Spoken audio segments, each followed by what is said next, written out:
Indra Yulistana Jayakusuma Arsa Manggala. Lahir di Bandung, nenek moyang Garut, Tasik dan Palembang. Operasi bencana mulai sebetulnya dari SAR. Saya berangkat dari operasi SAR. Mulai dari SAR tahun 97 sampai 2003 itu saya aktif di SAR. Ya, banyak operasi dilakukan di sana. Nah, tahun pertama di PB itu sebetulnya di Bengkulu. Bengkulu ikut di forum ya. Kegiatan forum itu bencana itu di Bengkulu. Cuma saya kebetulan ketinggalan truk, jadi nggak ikut. Jadi cuma ikut penggalangan dana dan rapat operasinya saja. Nah, di sana masih nuansanya masih seperti umumnya lah tahun 2000-an itu kalau nggak salah. Sebelumnya ada si Lanina, saya dulu pernah menjabat dan Satgas Korwil Utara, Bandung Utara untuk bencana Lanina 98 di KPPA itu. Terus 2000 berapa gitu Papandayan, saya diajak oleh Kang Ubrus, Kang Pelai terlibat. Cuma saya waktu itu memang membawa rencana operasi yang utara sendiri, Bandung Utara. Ya cuma masih distribusi. Cuman melihat kawan-kawan di KPPA sangat menarik dan asik. Itu sudah beda dengan yang lain. Papandayan itu lebih ke menemani masyarakat, memetakan daerahnya bersama masyarakat. Saya sempat baca sedikit, ada SRU patroli, ada SRU pemantau, dan SRU ronda tiga malam. Itu juga asik. Cuma saya tidak terlalu banyak di sana, cuma menangkap sinyal bahwa di situ adalah ada kontra hegemoni untuk penanganan bencana. Itu awal di Papandayan. Pada saat semua orang berpikir distribusi bencana itu sama dengan Indomie dan beras, teman-teman KPPA di situ saya lihat tidak di sana. Jadi bencana bukan Indomie dan distribusi logistik. Itu 2002 gitu kalau nggak salah. Nah, setelah itu 2003 saya kebetulan ada tertarik karena pada saat itu konteksnya SAR.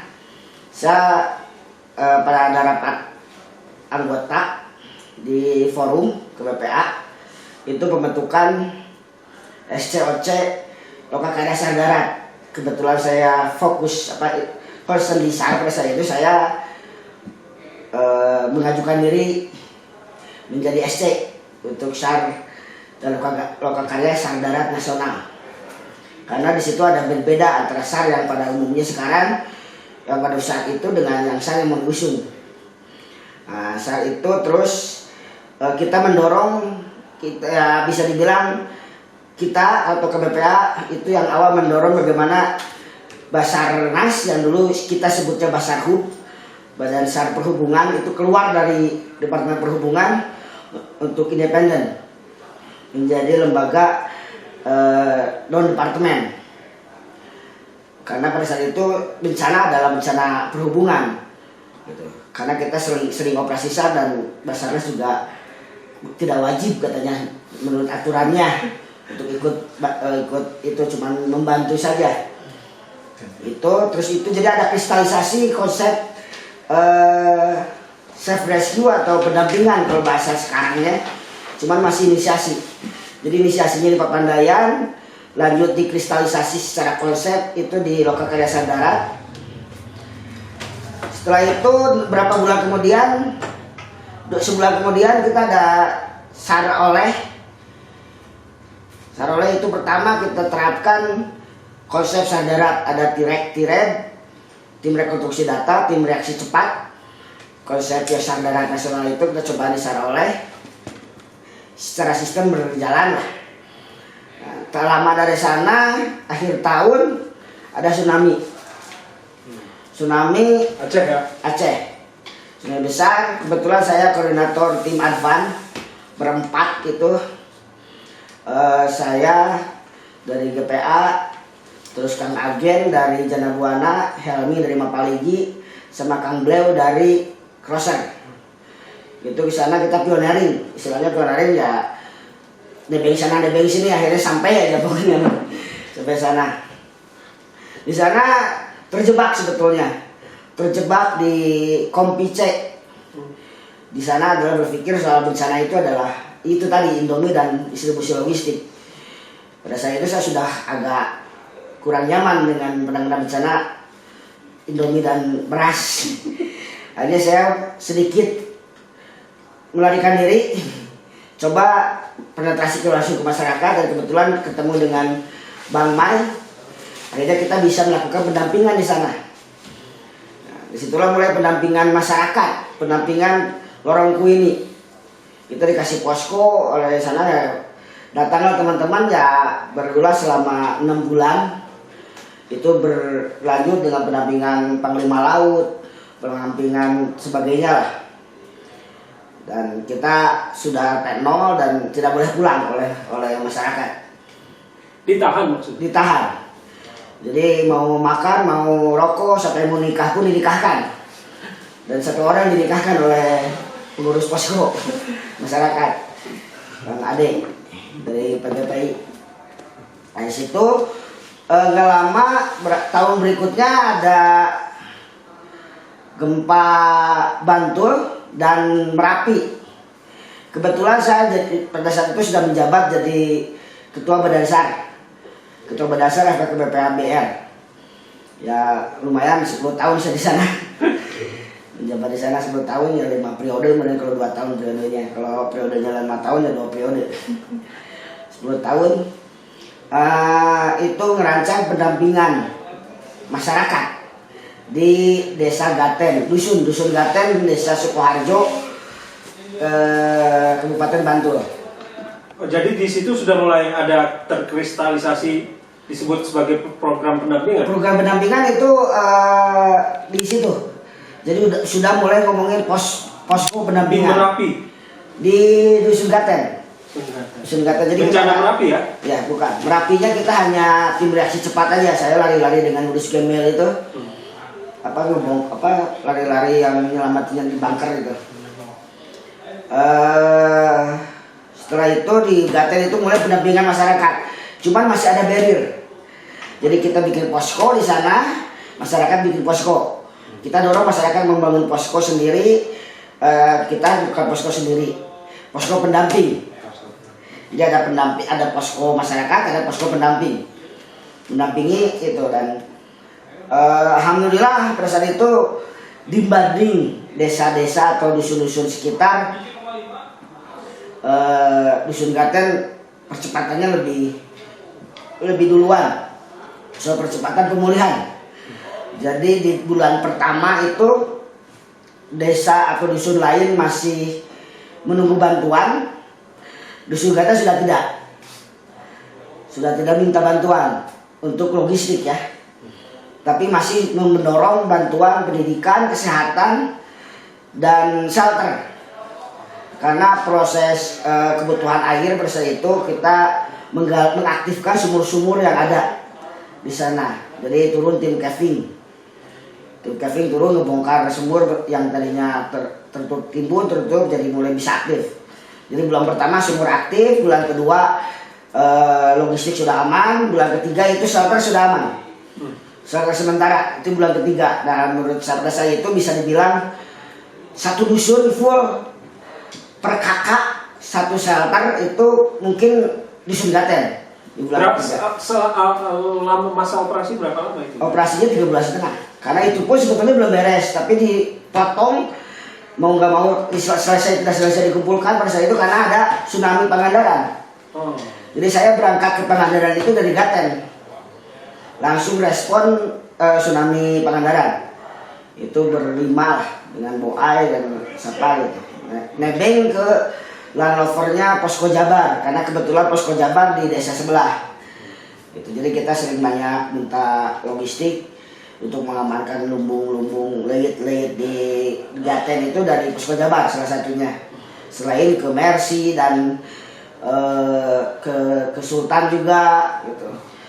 Dan bulan kedua itu yang lain masih ini kita sudah mendatangkan Pak Surono. Bos Rono itu datang langsung ke Gaten memberi edukasi, menenangkan masyarakat soal bagaimana menghadapi gempa.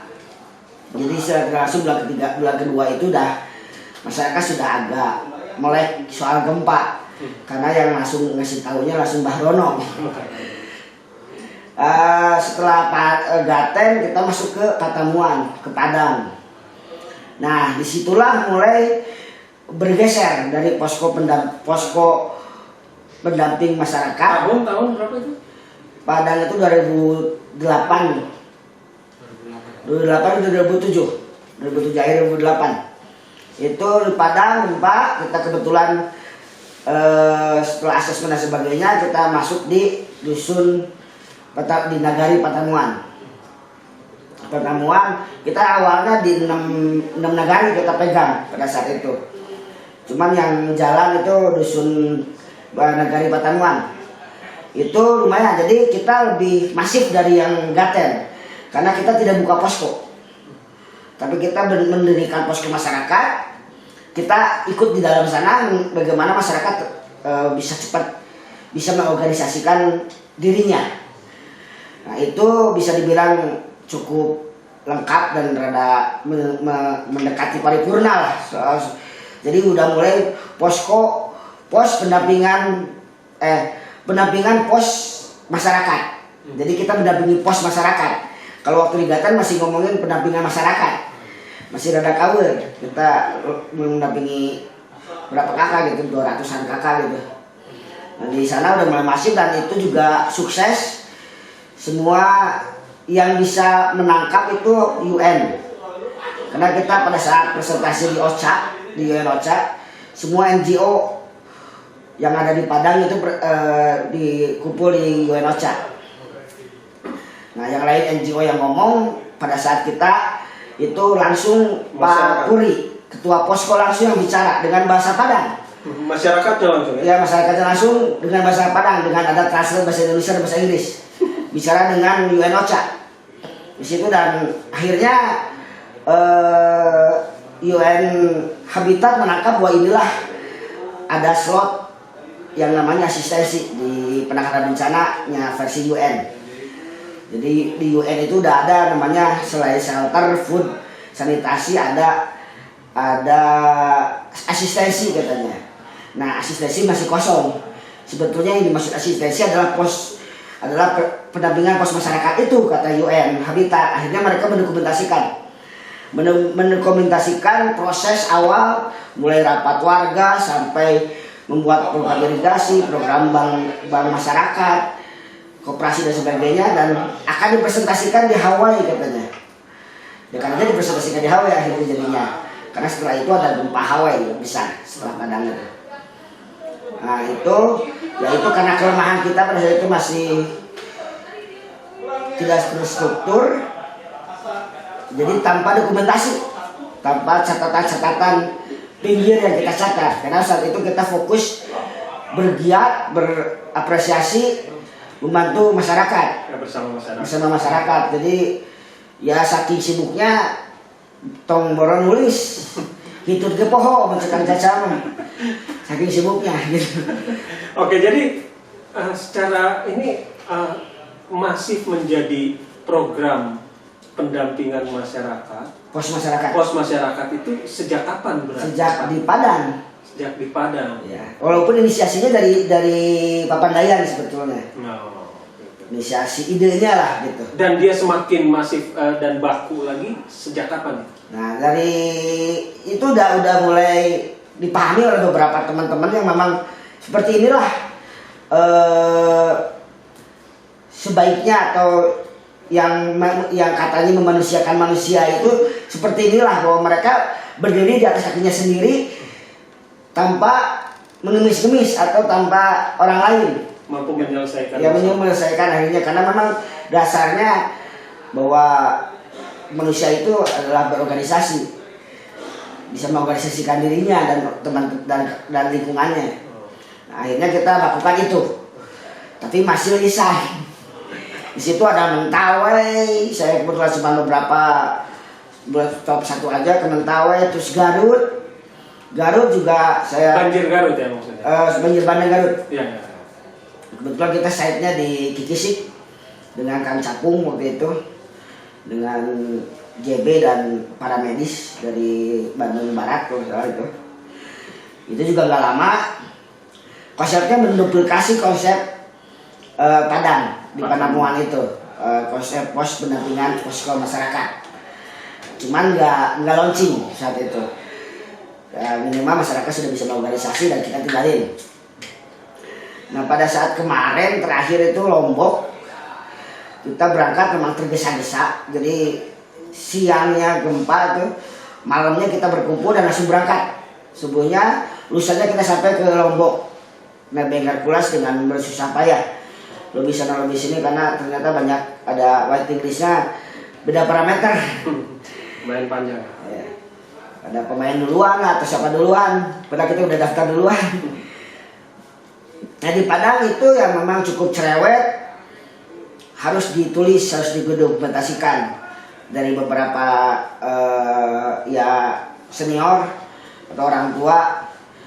Ini jangan sampai kayak di Patamuan, tidak terredaksikan tahapan-tahapan prosesnya karena ngawang-wang selama ini. Akhirnya di sana memang agak banyak dinamika. Teman-teman relawan ya yang bareng sama saya juga banyak yang bete karena harus rapat nulis. Nah, agak bete tapi minimal tertulis semua mulai dari prosesnya. Nah disitulah muncul karena banyak baca ada konsepnya katanya itu agak jauh beda dengan konsepnya Lao Tzu katanya yang di 2700 tahun yang lalu. Itu jadi katanya sih datangilah mereka, hidup bersama mereka, mulailah dengan apa yang mereka tahu, yang mampu mereka lakukan, bangunlah kembali dari apa yang mereka punya. Itu sangat-sangat namanya kita lakukan dari Gaten sampai ke Patamuan sampai ke Lombok, dasarnya itu. Tiba waktunya saat pekerjaan pendampingan itu selesai dan tugas-tugas telah dirampungkan, mereka akan berkata bahwa kami sendirilah yang mengerjakan semua ini. Lao Tzu 2700 tahun yang lalu. 2700 tahun yang lalu, Lao Tzu gitu ya.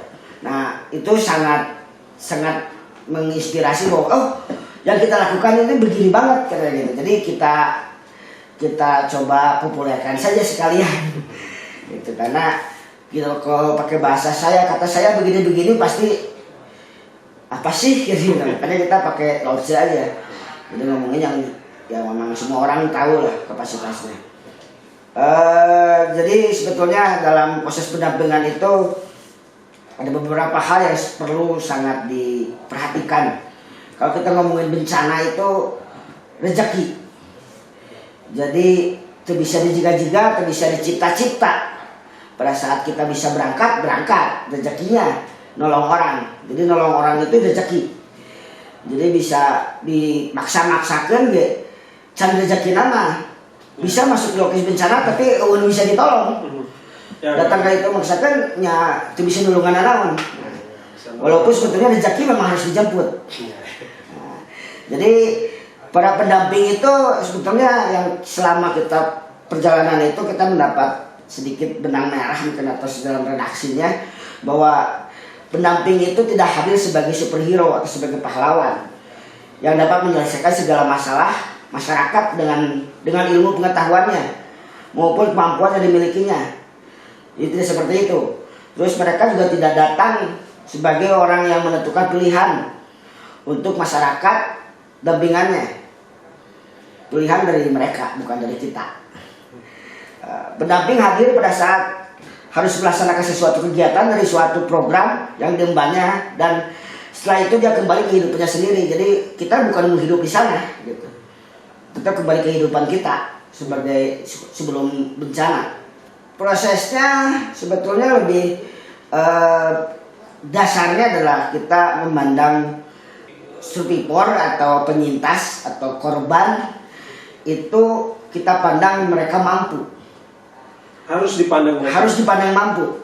Kalau kita memandang mereka tidak mampu itu juga berbahaya. Gitu. Ya, jadi pertama itu bagaimana kita memandang bahwa mereka itu sebenarnya mampu. Cuma pada saat itu sedang tidak berdaya saja. Tapi sebenarnya mereka mampu untuk bangkit, untuk kembali normal. Nah, itu yang memang kadang di lapangan.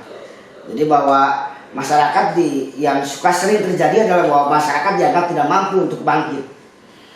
Jadi kita memandang pada saat mulai dari pertemuan bahwa masyarakat itu mampu bangkit. Jadi pandangan mereka mampu. Itulah yang disebut memanusiakan manusia. Kalau kita memandang orang itu tidak mampu, ya tidak manusiawi lah kita. Setelah itu ya kita membaur tanpa ada barrier dengan masyarakat. Masuk ke dalam kehidupan. Ke dalam kehidupan masyarakat. Kita bersama, lapar ikut lapar bareng. Mereka juga akan tenang begitu lihat pendampingnya juga kelaparan. Begitu masih ada pendamping, tenang aja. Masih ada orang di sini. Jadi kita bareng, makan bareng, jalan-jalan bareng gitu. Jadi sebetulnya mereka kalau bahasa ini ada sempat ngomong trauma, sebetulnya bukan trauma tapi lebih ke shock aja. Shock karena menghadapi sesuatu yang tidak biasa. Ada gempa, rumah rugruk gitu kan. Lebih ke sana. Jadi belum proses trauma sebetulnya, cuma memang beberapa lembaga atau ini juga begitu awal bencana sudah ada trauma healing sebagainya. Ya bebadutan, main balon dan sebagainya, anak-anak katanya gitu. Nah itu juga sedikit berbeda kalau di beberapa penanganan itu mulai difokus. Ada yang ngurus anak, yang ngurus ibu, katanya gitu kan. Di Aceh juga seperti kayak gitu, bahwa NGO itu lebih mengutamakan perempuan dan anak-anak. Dan kita sebetulnya enggak kesana malah. Kita bagaimana mendampingi atau membahasa saudara nangtungkan kepala keluarga. Karena kalau kepala keluarga yang nangtung dan udah bisa masuk di keluarga, bisa memimpin lagi keluarganya, itu proses percepatan akan lebih cepat daripada kita mendukung bukan daripada ya. Jadi ada beberapa yang menjadi konflik interest. Ada yang fokus mempekerjakan ibu-ibunya atau perempuannya, fokus pada anaknya, sementara pemimpin keluarga itu ngahulang, ngalamun, tidak ada memperhatikan. Berarti dia yang paling stres sebetulnya karena anak istrinya tidak makan gitu.